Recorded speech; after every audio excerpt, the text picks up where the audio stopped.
Olá! Hoje a gente vai analisar um fenômeno que, olha, tem chamado muita atenção no Brasil. O crescimento, assim, vertiginoso de ações na justiça contra médicos e hospitais. Isso mesmo. A base para nossa conversa é um artigo, né, de um advogado que é especialista em direito médico e ele traz uns dados, uma perspectiva bem interessante sobre isso. Uhum. A ideia aqui é a gente tentar entender a escala disso, sabe? As possíveis causas, os impactos. Certo. E para começar, tem um número no material que, nossa, impressiona. Falam de um aumento superior a 1.600% nessas ações. Isso nos últimos 10 anos. É. Um salto realmente gigantesco, né? Esse número por si só já obriga a gente a investigar o que está alimentando essa escalada toda. Exato, né? Vamos tentar entender melhor. Porque 1.600% é tão extremo que a gente fica pensando, será que isso reflete uma queda, assim, proporcional na qualidade da saúde, pública, privada, ou a história é mais complexa? Olha, a análise que a gente tem aqui sugere que a complexidade é a chave, sabe? Por um lado, o texto reconhece, sim, existem falhas reais, sérias, no acesso na qualidade dos serviços. Tanto no SUS quanto no privado, né? Exato, nos dois. E essas falhas, claro, podem e devem levar a processos legítimos quando tem direito violado. Só que o autor argumenta que outros fatores pesam bastante nesse cenário. E um desses fatores que a análise menciona é a influência da mídia da internet, certo?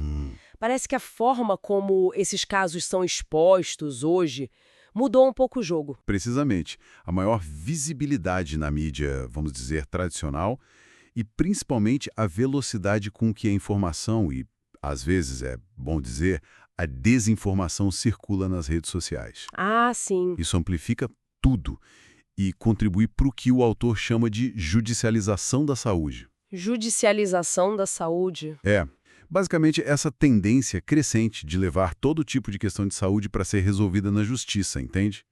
Inclui desde briga por cobertura de plano, acesso no SUS negado, até as alegações de erro médico mesmo. Entendi. Então, essa judicialização não quer dizer que todo o processo é por erro médico que aconteceu de fato.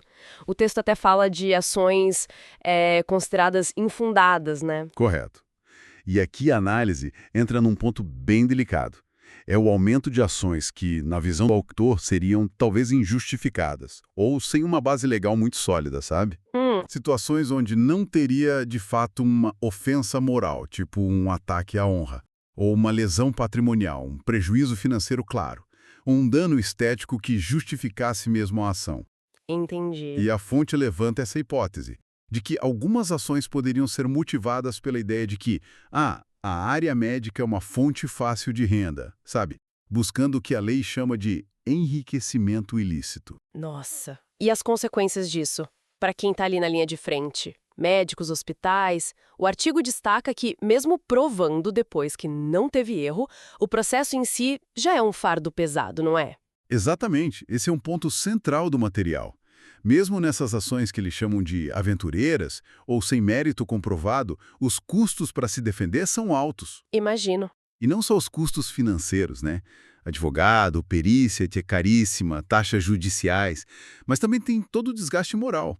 O impacto na reputação, na confiança, que é essencial nessa área. Com certeza. Então, o quadro que está surgindo aqui é de um sistema de saúde que tem, sim, problemas reais que precisam ser resolvidos, mas convivendo com um possível uso, talvez excessivo, do judiciário.